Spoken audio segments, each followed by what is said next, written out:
될 겁니다. 우리 이 시간 여러분 놀랄 준비를 하시고 저번 주에는 제가 깜짝 음, 찬양했었죠. 지금은 더 깜짝 놀랄 우리 중고등부에 전혀 예상치 못할 한 분이 나오셔서 우리 찬양해 주실 거예요. 우리 함께 찬양 동행을 해봤겠습니다.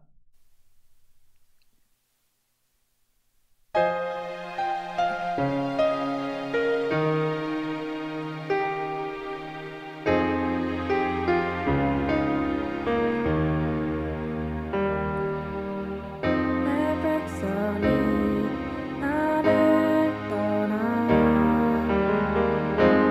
돌아섰지만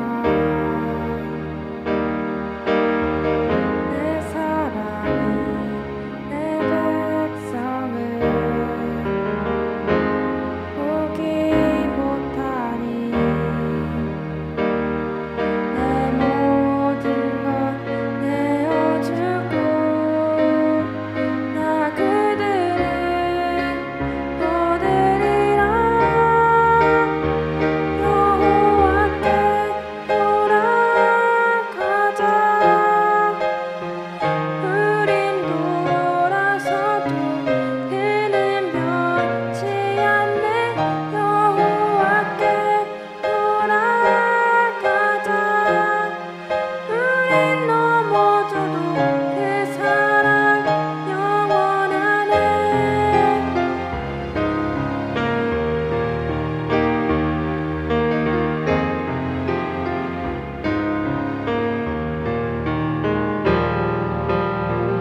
내 백성이 나를 떠나 돌아섰지만 내 사랑이 내 백성을 포기 못하니 내 모든 것 내어주고 나 그들을 얻으리라 여호와께 돌아가자 우린 돌아서도 그는 변치 않네 여호와께 돌아가자 우린 넘어져도 그 사랑 영원하네 사랑은 오래 참고 자신을 내어주네 서로 사랑할 때 세상은 죽어내 사랑은 절대 지지 않네 여호와께 돌아가자 우린 돌아서도 그는 변치 않네 여호와께 돌아가자 우린 넘어져도 그 사랑 영원하네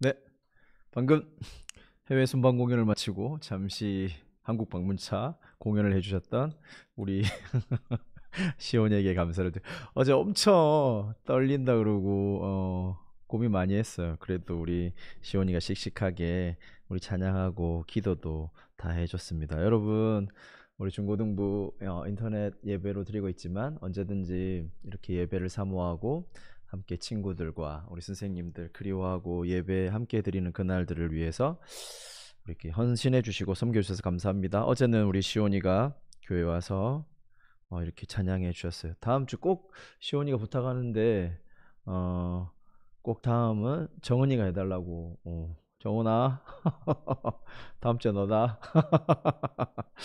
네, 우리 함께 어, 말씀 나누겠습니다. 오늘 말씀 나누기 전에 광고 하나 할게요.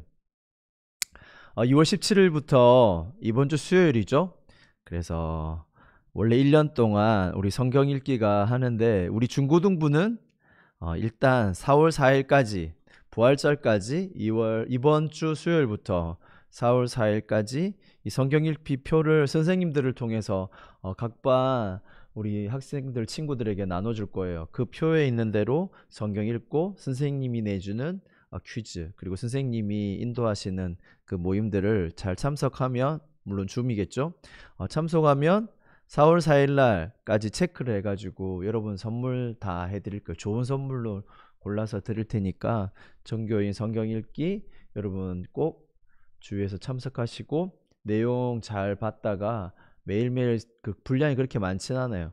읽고 선생님한테 읽었다고 표시해주면 우리 그거 다 종합해서 여러분들에게 좋은 선물 나눠주겠습니다.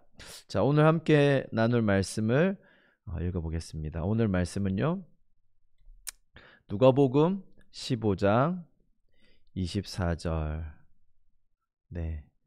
누가복음 15장 18절에서 24절까지의 말씀이에요. 여러분 성경 가지고 계신 분들은 지금 좀 찾으시면 됩니다. 누가복음 15장 18절에서 24절까지의 말씀. 목사님이랑 같이 여러분 함께 읽어보겠습니다. 18절입니다. 내가 일어나 아버지께 가서 이르기를 아버지 내가 하늘과 아버지께 죄를 지었사오니 지금부터는 아버지의 아들이라 일컬음을 감당하지 못하겠나이다. 나를 품꾼의 하나로 보소서 하리라 하고 이에 일어나서 아버지께로 돌아가니라. 아직도 거리가 먼데 아버지가 그를 보고 측은히 여겨 달려가 목을 안고 입을 맞추니 아들이 이르되 아버지 내가 하늘과 아버지께 죄를 지었사오니 지금부터는 아버지의 아들이라 일컬음을 감당하지 못하겠나이다 하나 아버지는 종들에게 이르되 제일 좋은 옷을 내어다가 입히고 손에 가락지를 끼우고 발에 신을 신기라. 그리고 살찐 송아지를 끌어다가 잡으라. 우리가 먹고 즐기자. 이 내 아들은 죽었다가 다시 살아났으며 내가 잃었다가 다시 얻었노라 하니 그들이 즐거워하더라. 아멘. 네, 오늘 우리가 누가복음 말씀을 읽었습니다. 여러분 잘 알다시피 누가복음 말씀은 우리 채팅창에 전부 지금 정은이 기대 많다 그랬는데 정은아 너무 부담 가지 말고 잘 준비하면 돼. 우리 누가복음 18장은 여러분이 뭐 탕자의 비유로 잘 알고 있죠. 그래서 하나들이 아버지를 이렇게 배반하고 멀리 아버지께 받은 유산을 가지고 멀리 갔다가 다 탕진하고 생각하면서 다시 돌아오는 내용이에요. 그런데 이 비유 예수님이 하신 비유에 누가 듣기를 원했냐면 사실은 우리가 오늘 읽지 않았지만 두 번째 주인공이 있는데 사실은 그 사람이 주인공이에요. 그 사람 누구냐면 큰아들이에요. 그래서 여러분들이 잘 아는 이야기를 간단히 제가 정리해드리면 한 마을에 아버지 밑에 큰아들과 작은아들이 있었어요. 큰아들은 뭐 별 문제 없이 보이는 사람이었고 이 둘째가 좀 완전히 그 시대에서 전혀 생각할 수 없는 일을 하는 아들이었는데 뭐냐면 아버지 보고 가가지고 빨리 유산을 달라는 거예요. 근데 우리 요즘에는 뭐 그럴 수 있겠다 할지 모르겠지만 예수님이 요 말을 하는 그 시대에는 아무도 생각할 수 없는 어마어마한 말이에요. 그 말은 뭐냐면 아버지가 빨리 죽어야만 아들이 유산을 받을 수 있어요. 그리고 유산을 받는 것도 그렇지만 받아도 이게 내게 아니에요. 그래 반드시 아버지가 돌아가셔야만 이 땅이 내가 마음대로 팔거나 빌려줄 수 있는 효력은 그때만 발생해요. 그 시대에는. 그런데 지금 둘째 아들이 가지고 아버지 보고 유산을 달라는 거예요. 저도 주변 사람들이 아무도 그 유산을 매매하거나 빌려줄 수도 없어요. 반드시 살아있는 아버지가 그걸 할 수 있다라고 또 이렇게 허락을 해줘야만 그 시대 사람들은 이거 물건을 이렇게 유통할 수 있는 거. 근데 지금 유산을 아버지도 살아있는데 유산 달라는 것도 문제지만 아버지가 아직 살아있는데 죽었을 때 매매할 수 있는 그것도 해달라는 거. 근데 이 아버지가 좀 특별한 사람 같아요. 그냥 그거를 말없이 다 해준 거예요. 그러면 우리야 뭐 요즘에는 잘 그런 건 없지만 이 시대에는 마을이 사람들이 다 서로 알고 지냈어요. 당장에 이 아버지부터 되게 부끄러움을 당해요. 저런 후레자식, 저런 이상한 놈이 저 집에 있었구나. 그러니까 이 아이는 뭐 돈 자기가 챙겨서 마을을 떠나면 되지만 이 사람 둘째 아들도 완전히 뭐 그 마을에서는 인생 끝판이고 남아있는 아버지도 매일매일 수치를 겪어야 되는 상황이에요. 그런데 어쨌든 이 일이 벌어진 거예요. 그래서 돈을 가지고 저 멀리 갔는데 그 돈을 다 써버렸어요. 그리고 이 둘째 아들이 뭐 했냐면 이렇게 돼지를 치는 유대인이 돼지 치는 거는 말이 또 안 되거든요. 그만큼 할 일이 없는 거 이제.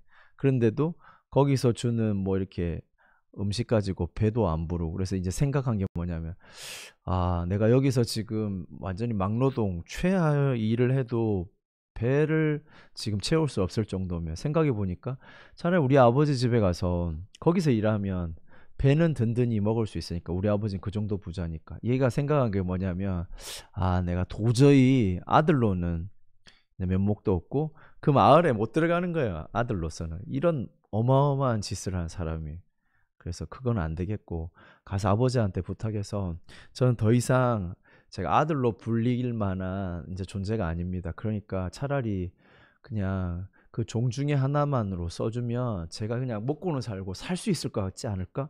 이런 머리를 딱 떠오른 거예요. 그날 바로 돌아갔어요. 돌아가서 마을에 딱 들어가는데 아버지가 저기서 기다리고 있는 거예요. 그게 왜 기다리느냐면 여러분 그 당시에는 제가 인도에 갔을 때도 많이 느꼈는데 이 마을 단위가 이렇게 결속력이 강할수록 이런 말도 안 되는 일을 벌인 자녀들은 부모도 뭐라고 하지만 이 마을 사람들이 이 아이를 공격하거나 아 더 이상 안 돼 이런 경우가 되게 많았어요. 근데 이 시대는 더해요. 그런데 아버지가 아마 이런 마음으로 나왔을 거예요. 혹시 오늘 우리 아들이 혹시나 왔을 때 내가 이 아들을 이 마을 사람 앞에서 보호해주고 괜찮다고 인정하기 전에 혹시 이 마을 사람들이 우리 아이를 해치거나 아니면 쫓아내지 않을까 그런 마음으로 아마 마을 오기에 기다렸던 것 같아요. 아들이 딱 오자마자 성경에도 있지만 뭐라고 하냐 아빠가 딱 아직 거리가 먼데 알아보고 달려오는 거예요. 먼저 마을 사람보다 먼저 아버지가 그 누구도 이 아이를 건드리지 못하 와서 그 아이를 껴안고 확 반갑게 하는데 아들이 이제 말하는 거 본심을 아버지 전 아버지라 이제 더 이상 부르지 못할 거예요. 아무리 생각해봐도 제가 아버지랑 이 마을에 너무 큰 죄를 지었고 사실 하나님께도 큰 죄를 지어서 저는 이제 아버지의 아들이라고 말하지 못할 것 같다. 그냥 아버지 집에 종으로 써달라고 그 말을 하려고 마음 먹고 왔잖아요. 근데 이제 이 말을 하려고 하는데 말 못했어요. 왜냐하면 아버지가 딱 막아요. 뭐라고 하냐면 아니라고. 그 아버지 제가 이제 돌아왔습니다. 저를 종으로 써주세요. 이 말을 하기 전에 아버지가 먼저 그걸 못하게 하세요. 그리고 너는 여전히 내 아들이라. 그거를 사실은 아버지가 말로 표현하는 것뿐만 아니라 뒤에 이제 그 집에 종들이 다 보고 있는 거예요. 긴장한 상태로. 아버지가 과연 이 아이를 용서할 건지 안 할 건지 그래서 다 지켜보고 있는 거예요. 그런데 뭐라냐면 아버지가 종들과 마을 사람들이 다 보는 데서 이 아이는 여전히 내 아들이라는 것을 보여줘. 여기 성경에 보면 가서 귀한 그 옷을 가져와라 이렇게 하잖아요. 근데 원어를 보면 이거는 아버지의 가장 좋은 옷이에요. 그 말은 뭐냐면 이 아이는 종이나 이런 게 아니라 여전히 나와 똑같은 이 집의 주인이라는 것을 종들에게 말해주는 거. 그리고 신발을 신겨라. 그 종들은 신발을 신어야 되니까 아들이 만약에 아버지 저는 더 이상 아버들 안 되고 그냥 하인밖에 못 될 것 같아요. 하인은 신발 벗고 다녔는데 종 신발을 신겨라. 그리고 아버지가 그를 가장 아들이라는 거 인정해 주는 것 도장 같은 그 당시엔 도장으로 쓰였던 아버지의 반지를 또 이 아들한테 탁 끼워줬어요. 그래서 아들은 너무 부끄러워서 아들은 안 될 것 같고 그냥 이 집에 일하는 일꾼이 되겠어요 라고 말해야지 하고 아버지에게 왔는데 아버지가 끌어안고 부끄러워서 이제 그 말 하려고 하는데 아버지가 그 말도 하기도 전에 이런 말도 안 되는 은혜를 베풀어 준 거예요. 그리고 그냥 우리 집에서 우리 종들만 이해하게 하는 게 아니라 소를 잡으라는 건 그 당시에 마을 잔치를 의미했고 마을 사람 다 불러서 이 사실을 아버지의 뜻을 우리 집뿐만 아니라 이 마을 모든 사람에게 알게 하랴. 이는 그냥 방탕한 내 아들이었지만 이제는 여전히 돌아온 내 아들이고 아빠는 얘 모든 죄를 용서하고 아들로 회복시키겠다는 말을 마을 사람들에도 다 알리고 싶었던 거예요. 이게 아버지의 마음이었어요. 그리고 예수님이 오늘 이 비유를 하고 싶은 이유가 뭐였냐면 이 좋은 이야기를 누구가 듣길 원했냐면 그 당시에 바리새인 되게 하나님 잘 믿는 사람들에게 해주고 싶었던 말이었어요. 그러면서 그 사람들을 들으라고 이 이야기가 지금 계속되고 있어요. 그러면서 두 번째 이야기의 주인공이 등장하는데 그게 누구냐면 큰아들이에요. 큰아들이 밭에서 열심히 일하고 돌아왔어요. 아버지의 일을 하고 왔겠죠. 그래서 밖에서 이렇게 딱 돌아오는데 막 피리 소리 들리고 잔치 소리가 들리는 거. 이게 뭐지? 가까이 오니까 그 동네에 이제 어떤 아이가 와가지고 말해주는 거. 여기 뭐야? 이러니까 우리 집에서 나는 소리인데 여차저차해서 당신의 동생 돌아왔다고. 근데 그 말을 딱 듣는 순간 화가 머리끝까지 났어요.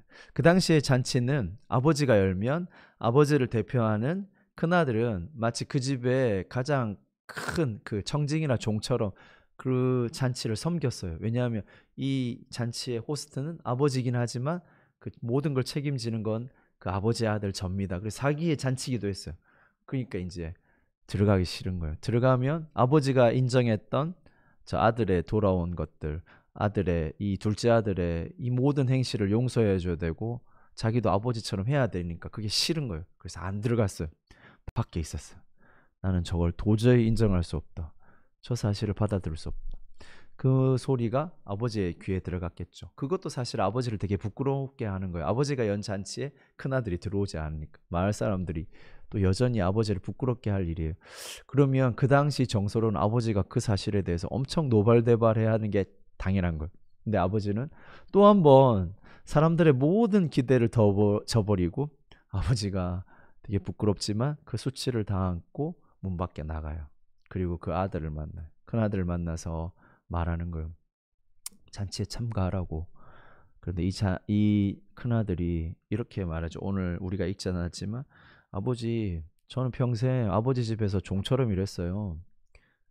그런데 저 막갚아 지 마음대로 하고 아버지 살아있는데도 죽은 것처럼 돈 내놓으라 그러고 그걸 팔아서 나가서 지 마음대로 살다가 온 저놈에게는 이렇게 큰 성대한 잔치를 베풀어주고 나는 오히려 아버지 섬긴다고 아버지 집에서 종처럼 일하고 지금도 밖에 나가서 밭에서 종처럼 일하다 왔어요. 한 번도 아버지가 나한테 뭐 양이라도 염소라도 잡아준 적 있어요? 어떻게 저런 놈한테는 이 큰 소를 잡아서 마을 사람 다 먹이면서 제 친구를 위해서 뭐 조그만 염소나 양 잡아준 적 있어요? 이렇게 말한 거예요. 근데 아버지가 그 말을 듣고 뭐라 그러냐면 얘야, 너도 종이 아니고 너도 내 아들이야. 저 아이도 나의 소중한 아들이지만 너도 내 아들이란다. 그리고 나는 지금 아버지가 뭐라고 하냐면 좀 놀랐겠죠. 아버지가 지금 큰아들에게 느낀 건 뭐냐면 이 큰아들이 아빠가 자기 이 둘째 아들을 정말 아들로 사랑하는 것처럼 사실은 이 큰아들도 이 모든 둘째 아들의 잘못에도 불구하고 아버지의 여전히 사랑하는 아들로 봐야 되고 내가 사랑하는 동생으로 봐야 되잖아요. 관계로 봐야 되잖아요. 이 첫째 아들은 그것 까그리 이 아이의 범죄 때문에 잊어버리고 아버지 아들도 눈에 보이지 않고 내 동생도 눈에 보이지 않는 거예요. 이 이야기가 누가복음에 실려 있어요. 그리고 누구에게 해준 이야기였냐면 그 당시 엄청 하나님을 잘 믿고 교회를 열심히 다니고 신앙생활을 열심히 하는 종교인에게 이 이야기를 해줬어요. 그러면서 예수님이 질문한 거예요.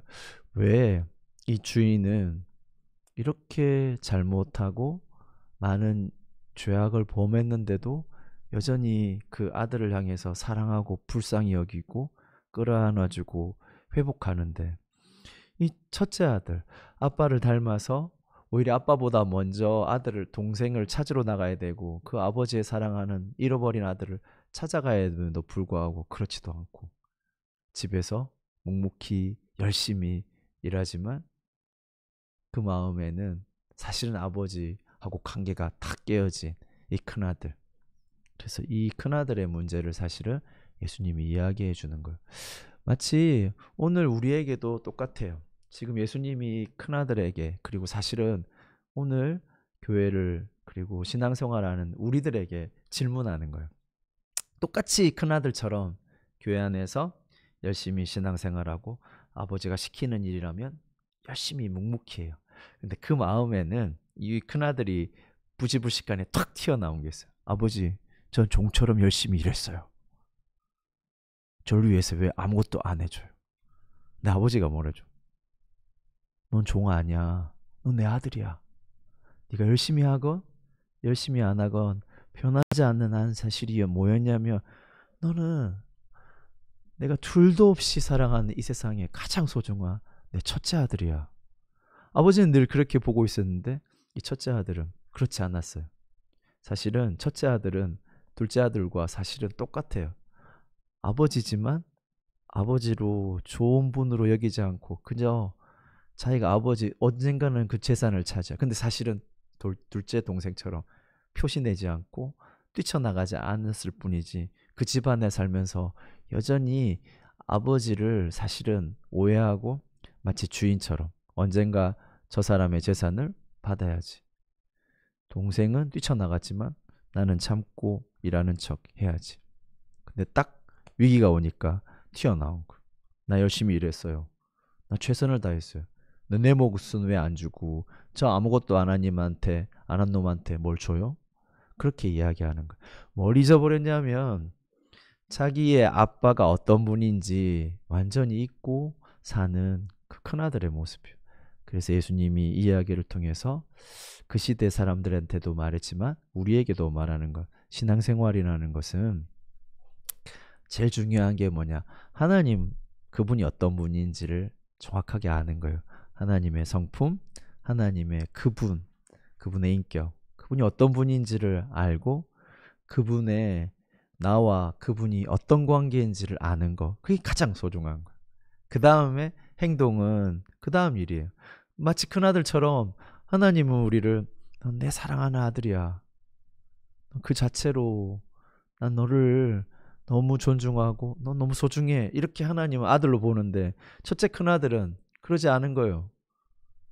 교회에 있고 신앙생활을 한다고 하면서 아버지를 한 번도 그렇게 느껴본 적이 없는 거예요.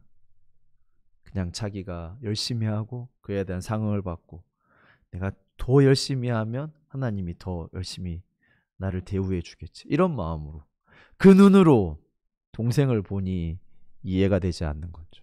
근데 아버지는 한 번도 첫째 아들도 둘째 아들도 그런 눈으로 본 적이 없어요. 내 사랑하는 아들, 그가 무슨 일을 하든 내 사랑하는 아들, 혹 실수하고 더 나아가서 이 세상 말로 할 수 없는 죄를 지었어요. 그리고 하나님은, 그 아버지는 그게 싫어요. 그렇지만 그게 옳다 그르다 이전에 나쁜 일이지만 여전히 그 나쁜 일보다 더 소중하게 눈에 들어오는 게 뭐냐면 내 사랑하는 아들이에요. 그가 돌아와요. 그래서 아버지는 마을 사람들이 혹 형이 그 아이를 못 오게 하거나 아니면 올 때 해코지 할까봐 나아가서 맞아주고, 많은 사람들한테 자기가 부끄러움 당한 거, 자기가 마음 아파하는 거하고 그거 다 떠나서 아들이 혹시 못 돌아올까봐 먼저 나아가서 여전히 내 사랑 아들이고 나는 이를 인정합니다. 이 아이를 사랑합니다. 여러분들 건드지 말아주세요. 저는 다 용서했고 여러분도 돌아온 아들을 그렇게 맞아줬으면 좋겠습니다 하고 잔치를 연 거예요. 그런데 그 큰아들은 그거를 알 수가 없는 거예요. 왜냐하면 아버지를 몰랐기 때문에, 아버지의 마음을 몰랐기 때문에. 마치 오늘도 똑같아요. 우리가 신앙생활을 한다는 건 하나님이 어떤 분인지를 아는 거예요. 하나님의 마음, 하나님의 성품, 하나님이 누구를, 우리를 어떻게 사랑하는지를 아는 사람, 그 사람이 지금 되기를 원하는 거예요. 많은 일을 하기를 하나님 원하지 않는 거예요. 많은 일은 하나님이 어떤 분인지를 알면 거기에 맞춰서 될 수가 있어요. 여러분, 오늘 여러분 주변에 우리 중고등부 학생들이 제일 안 하는 것 같아. 보면 중고등부를 지나서 뭐 대학생들, 어머님들 뭐 보면 페이스북이나 요즘 더 많이 하는 거예요. 인스타 같은 거 많이 하죠. 보면 뭐예요? 이야기를 읽고 친구의 소식을 읽고 이렇게 공감한다 눌러주는 거잖아요. 공감. 내가 그 마음을 안다. 사실은 하나님이 그걸 원하시는 것 같아요. 우리 성경을 보면 하나님의 사랑의 이야기가 많죠. 오늘 우리가 읽었던 것처럼 이 아들, 두 아들에 대한 하나님의 여전한 사랑. 하나님은 그 아들들을 사랑하세요. 그 아들들이 돌아오면 너무 기뻐하시고 돌아오지 않을 때도 늘 기다렸어요. 그리고 그가 잘못한 것도 분명히 알지만 그 잘못한 것 넘어서 그 아들을 더 사랑하세요. 그래서 그 잘못한 것들을 아들이라는 것 때문에 용서해 주시는 거예요. 그 마음을 하나님이 성경을 통해서 우리에게 알려주시는 거예요. 마치 인스타에 오늘 한 장면, 이 아들 이야기를 하나님이 올려놓으신 거예요. 그리고 우리로 하여금 이 글을 읽고 그랬구나 게 아니라 공감하기를 원하는 거예요. 하나님, 오늘 이 설교나 이 말씀을 듣고 내 마음에 하나님이 그런 분이구나. 그럼 하나님은 나를 그렇게 사랑하시겠구나. 그리고 하나님은 우리 교회 한 사람 한 사람, 그리고 내 이웃들, 내 학교에, 그리고 지구상에 이 한 영혼 한 영혼을 이렇게 사랑하시는구나 하고 공감을 누르는 거. 그게 하나님이 원하시는 거예요. 그래서 하나님이 오늘 내 가족만, 우리만이 아니라 온 마을 사람들이 이 잔치를 누리기를 원해요. 그래서 마을 사람들이 다 와서 처음에는 싫어하고 아들이 여전히 짜증나긴 하지만 아버지를 통해서 그 마음을 알아서 함께 잔치에 이렇게 들어갈 수 있었어요. 근데 오히려 이 제일 큰 아들이 이 잔치에 못 들어가고 있는 거예요. 결론도 안 나와요. 어떻게 됐는지 몰라요. 그래서 오픈된 이야기로 우리에게 질문하는 거예요. 얘들아, 나는 그런 하나님이란다. 너희가 혹시 교회 다니고 있고 신앙생활을 한다고 하지만 너희 혹시 이런 거 아니니? 너는 만약에 하나님이 이런 사랑의 하나님이라고 너를 받아주고 네 옆에 친구를 받아줄 때 넌 네 옆에 죄짓고 막 이런 친구를 보면 어떤 마음이 먼저 드니? 저 나쁜 놈, 저걸 왜 안 고치지? 이런 마음이 드니? 아니면 하나님의 마음, 그렇게 죄짓고 나쁘지만 그를 향한 여전히 불쌍한 마음으로, 애타는 마음으로 기다리는 하나님이 보이니? 그래서 그가 돌아올 때 넌 어떻게 할래? 너 왜 그래? 맨날 뭐 한두 번이야? 그렇게 할래? 아니면 하나님 마음대로 그렇게 한두 번도 아닌 죄를 범했지만 여전히 하나님이 그가 아들이라는 것 때문에 사랑해 주시고 내 자녀라는 것 때문에 품어주시는 그 하나님의 마음을 보니, 나를 그렇게 사랑하시는 나도 그분의 아들이라면 나도 그 아이를 그렇게 바라봐야지 하는 마음이 있니? 두 개로 이렇게 이야기를 해주시는 거예요. 그리고 그 마음이 있는 사람은 그 아들 때문에 아니라 그 하나님 마음 때문에 잔치에 참여해요. 반대로 그 마음이 안 생기는 사람은 잔치에 밖에서 화를 내고 있죠. 여러분, 이건 사실은 무서운 이야기로 연결돼. 천국은 어떤 데일까요? 이 하나님의 성품, 하나님의 마음을 아는 사람들이 들어가는 곳이. 그래서 오늘 이 말씀을 잘 읽어보세요. 하나님이 어떤 분인 줄 아는 거. 하나님 그분이 어떤 줄 안다면 오늘 이 첫째 아들, 둘째 아들을 사랑하는 그 마음으로 우리 중고등부 학생들 한 사람 한 사람을 사랑하시는 그 하나님을 오늘 말씀 속에서 발견하기를 바랍니다. 한 주 동안 우리 다음 주 만날 때까지, 정은아 너무 찬양에 부담 갖지 말고 다음 주 만날 때까지 이 하나님의 말씀을 잘 새겨보고 공감하는, 하나님과 공감하는 우리 중고등부들이 됐으면 좋겠습니다. 기도하겠습니다. 살아계신 하나님, 우리는 늘 넘어지고 실수하고 하나님 부족함 투성이지만 우리의 모습 그 너머에 하나님이 여전히 우리를 아들로 자녀로 생각하셔서 여전히 사랑하시고 귀하게 보시고 돌아오고 회복하기를 원하시는 그 사랑의 하나님의 마음 때문에 우리가 다시 힘을 얻고 회복하게 하여 주옵소서. 그래서 우리가 하나님 아들과처럼 하나님 교회는 다니고 예배는 드린다고 하면서 하나님의 성품을 모르는 그런 자들이 아니라 하나님 정말로 이 이야기를 통해서 하나님 우리를 얼만큼 사랑하시는지 우리가 어떤 분의 자녀인지 깨달아가는 중고등부들이 되게 하여 주옵소서. 이제는 우리 주 예수 그리스도의 그 놀라우신 사랑과 은혜와 우리를 하나님 그 아들을 보내셔서 십자가에 죽게 하심으로 우리를 얼만큼 사랑하시는지를 알게 하시는 하나님의 그 놀라우신 사랑과 지금도 그 사랑과 그 놀라운 이야기를 눈에 보이지 않는 성령으로 우리와 함께 하셔서 매일 알게 하시고 우리 마음에 감동하게 하시는 놀라운 성령님의 역사하심이 이 예배를 드리는 우리 중고등부 학생들 머리 위에와 그 가정 위에 지금부터 영원토록